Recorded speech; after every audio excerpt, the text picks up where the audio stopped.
High guys, आजको भिडियोमा टिकटकमा यस्तो 3 यस्तो रहस्यमय फिचर छ र जहाँ तपाईले टिकटकको भिडियोलाई टच नगरिकन स्क्रल हुन्छ, जहाँ तपाईले भिडियोलाई स्पिड बढाउन र घटाउन पनि सक्नुहुन्छ, जहाँ तपाईले डिस्प्लेलाई क्लियर पनि गर्न सक्नुहुन्छ। यस्तै रहेको छ हाम्रो स्टेपहरु र यसको बारेमा हामी जान्नेछौँ र युज पनि गर्न सिकाउँछु। टोटल मैले 4 स्टेपमा डिभाइड गरेको छु, सो हजुरले पनि जान्न सक्नुहुन्छ। र फर्स्ट स्टेप एकदम इम्पोर्टेन्ट रहेको छ।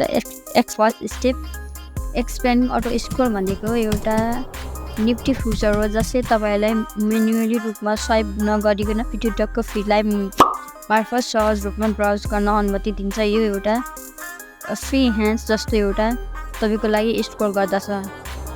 Step number 2 enable auto scroll. Enable auto scroll रहेको छ स्टेप नम्बर 2।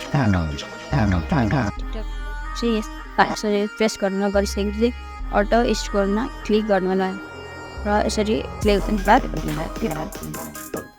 क्लिक गरिसकेपछि यहाँ देख्न सक्नुहुन्छ नेक्स्ट भिडियो आफै स्वाइप हुनेछ। यसरी स्क्रोल हुनेछ। यसरी स्क्रोल भइसकेपछि अब हामीले स्टेप नम्बर 3 रहेको छ एडजस्टिङ भिडियो स्पिड। तपाईले एडजस्ट गर्न सक्नुहुन्छ भिडियो स्पिडलाई। यसलाई मैले अटो स्क्रोललाई यसरी क्लिक गरेर हटाइदिएँ। मैले गरिसकेपछि अब हामी यसरी प्रेस गरेर यसरी स्लाइड गर्नला र प्लेब्याक स्पिडमा क्लिक गरेर हजुरले 2.0x आफ्नो भिडियो हेर्न चाहनुहुन्छ भने यसरी क्लिक गर्नला र फास्ट यस्तो टाइपले हुनेछ। फेरि योभन्दा अझै स्पिडलाई अलिकति कम गर्ने भने 1.5x राइसमा क्लिक गर्नु होला। हजुरले नर्मलमा ल्याउन सक्ने पनि हुन्छ। यसरी स्लाइड गर्नु होला र प्लेब्याक स्पिडमा क्लिक गरेर नर्मलमा क्लिक गर्नु होला।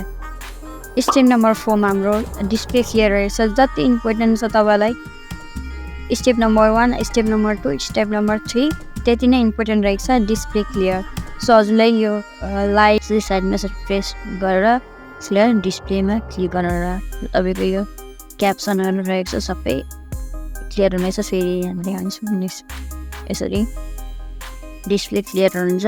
सो गाइस, आजको भिडियो कस्तो लाग्यो कमेन्ट गर्नु होला। हाम्रो च्यानलमा नयाँ हुनुहुन्छ भने हाम्रो च्यानललाई सब्स्क्राइब गरेर बेल बटन पनि दबाउन नभुल्नु होला।